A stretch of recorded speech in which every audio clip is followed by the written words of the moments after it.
Hello there, Ma'am Josie. My name is Christine Mitala, and today I'm going to do a return demonstration on the proper way of assessing the heart of a patient. Of course, the first thing that we'll have to do before doing the assessment itself is to introduce ourselves to the patient, verify patient's information.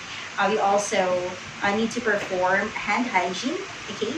And at the same time, we also have to provide privacy. And of course, it is very important that we explain the procedure to the patient, okay? So again, let me start. So hi sir, my name is Christine. I'll be your student nurse for today. Can I please have your name? My name is Jaden Cristental. Thank you. And can I have your date of birth? December 11, 2010. Okay, thank you so much for that. So,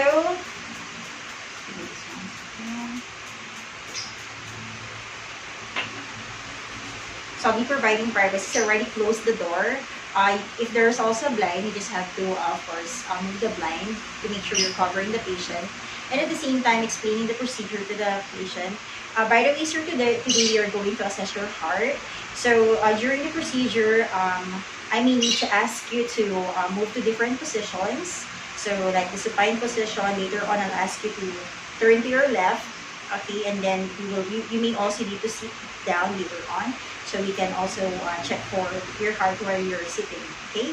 And at the same time, we may need to remove your shirt, your shirt, okay? So that we can assess the heart very well, okay? All right, thank you so much for that. So we will now move on to the inspection and palpation. All right, so the first thing we'll have to do for the assessment is to inspect the anterior part of the patient for any pulsations, okay? So we'll have to check if the patient is experiencing any labored breathing. We'll also have to check for any lesions or any wounds that's available on the chest. So upon checking here, it shows that the patient is, chest is symmetrical and there's no lesions or wounds that's noted. And by the way, before you even proceed to that, make sure that the patient is in a supine position in about 30 to 45 degrees elevated on the bed. And then as a nurse, you have to stay on the right side of the bed. Okay? So the second thing that you'll have to do is to palpate for the apical pulse. Okay? In palpating the apical pulse, use at least 1 or 2 fingers.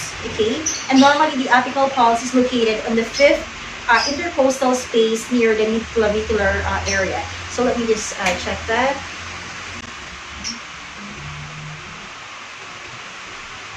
So this is the apical pulse. Okay, so I can now feel the apical pulse. Now, if say for example you're having a hard time locating the apical pulse, all you have to do is just to ask the patient to lie to his left side.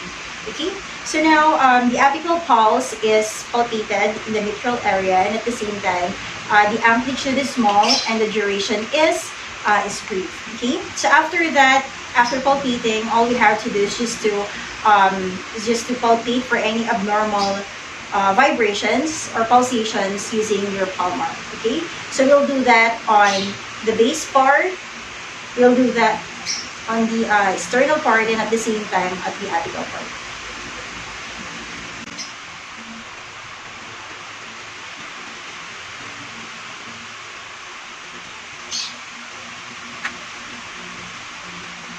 Alright, so upon checking, there is no abnormal pulsations or vibrations that I felt on the base, on the apex part, and at the same time on the sternal part of the patient. Now, moving on to auscultation.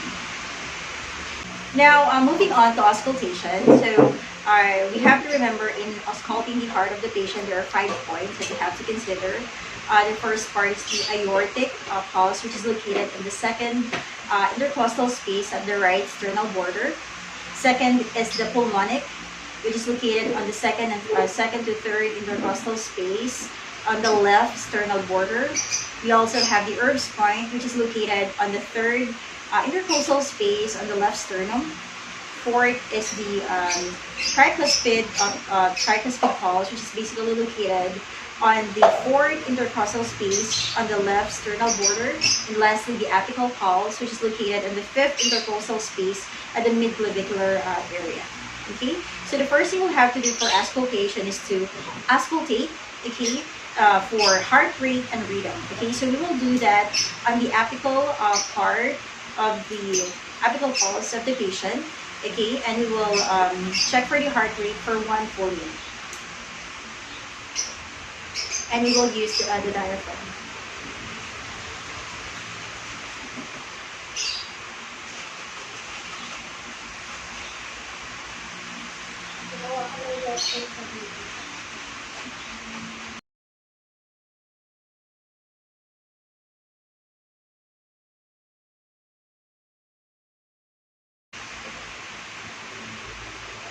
Okay, so upon checking, the heart rate of the patient is at 79 heartbeats per minute. Okay, so notice no irregular pattern in terms of the heart rate. And now, if for example or you have identified any irregularities in the rhythm, all you have to do is just check for the apical pulse and the radial pulse, so they should be the same. Okay. Now moving on, we will now check for the S1 and the S2. Listen for the S1 and the S2. So S1 is basically the lob, and the S2 is the dub. Okay, so when you say lob, this is the first sound that you will hear. Okay, and then the S2 is the second sound that you will hear from the heart of the patient.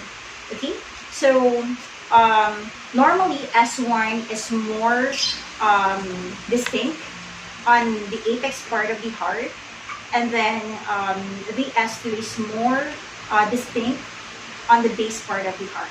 Okay, so we will be using both the diaphragm and the bell side of the stethoscope to check for or to listen for the S1 and S2. So we will also do this on the 5 points, 5 points for auscultation.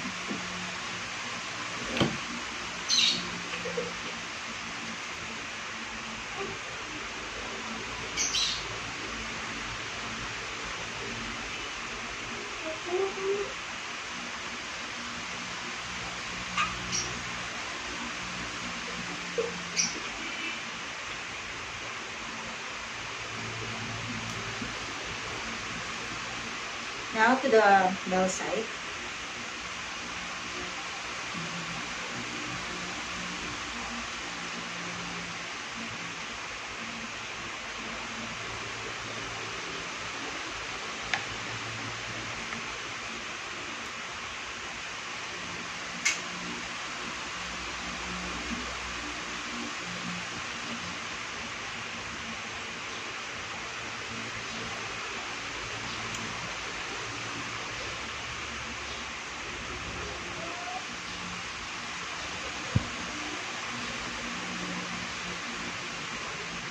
Okay, so upon checking here, I've noticed, as what I've mentioned, I've noticed that for the apex part of the heart, S1 or your love part is more distinct. Okay, now for the S2 part, okay, or the dub part, that is basically more distinct. Okay, on the base part. Okay, base part of the heart. Okay, so now moving on, we will be auscultating for the heart, or we'll be auscultating for any extra heart sounds. Okay, so you will also do that on all points of the the heart. Okay, we will also be using both the diaphragm and the bell sound. Okay, to make sure that we will capture it well.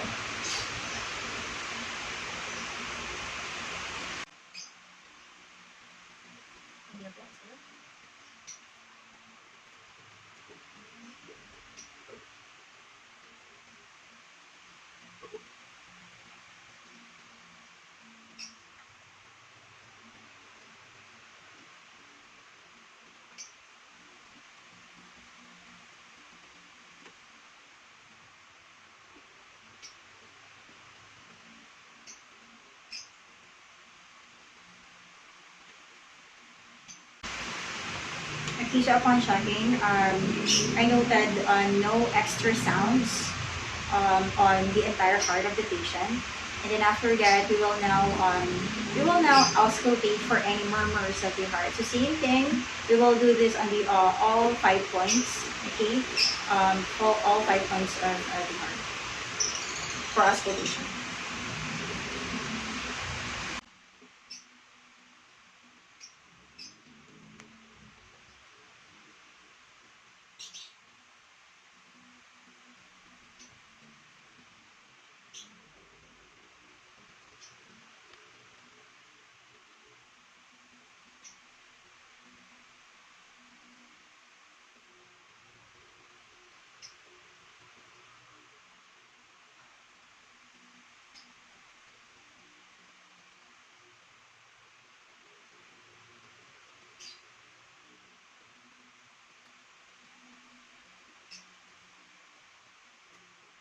Okay, so upon checking, I've noted no murmurs, okay, no murmurs on the entire heart of the patient, so which is normal, okay?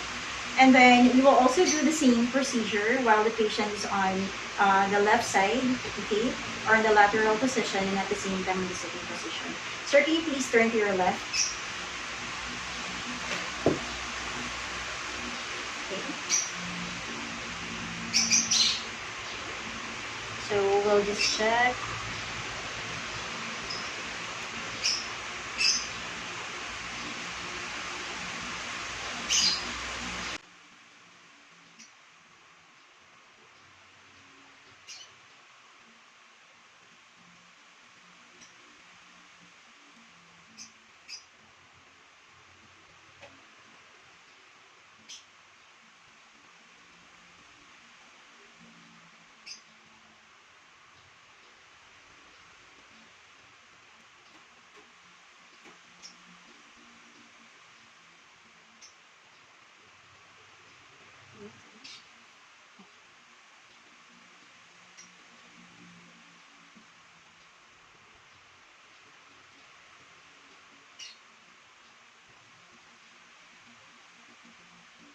Okay, on the latter part, on the lateral position of the patient, I've noted that S1 and S2 sounds are visible, or should I say it's present, okay? It's normally present.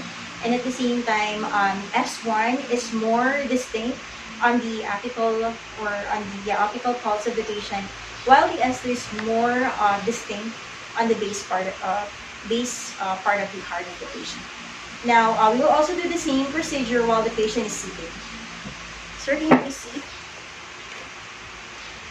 Dito po. Harap tayo po. So,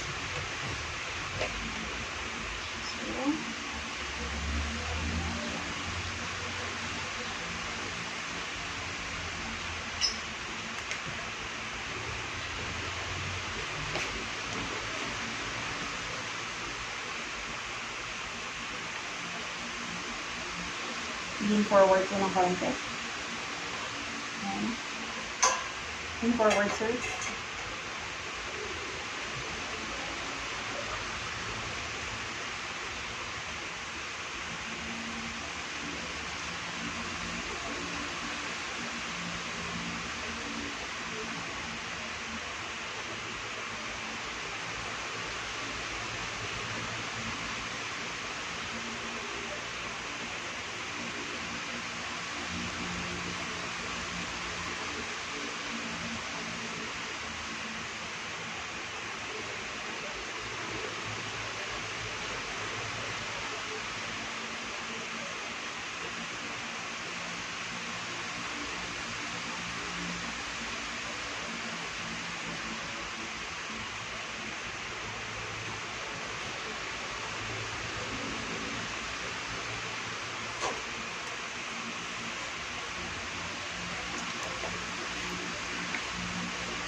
Okay, so upon checking, I've heard that the S1 and the S2 are also present while the patient is sitting.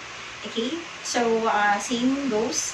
The S1 is more prominent at the apex part, while the S is more prominent in the base part of the heart. Now, that's it for assessing the heart of the patient. Of course, after that, all we have to do is just to do the analysis of the data. We just have to formulate our own nursing diagnosis. And then after that, we also formulate or select any collaborative problems and make any referrals if necessary. Thank you so much for watching and have a great day.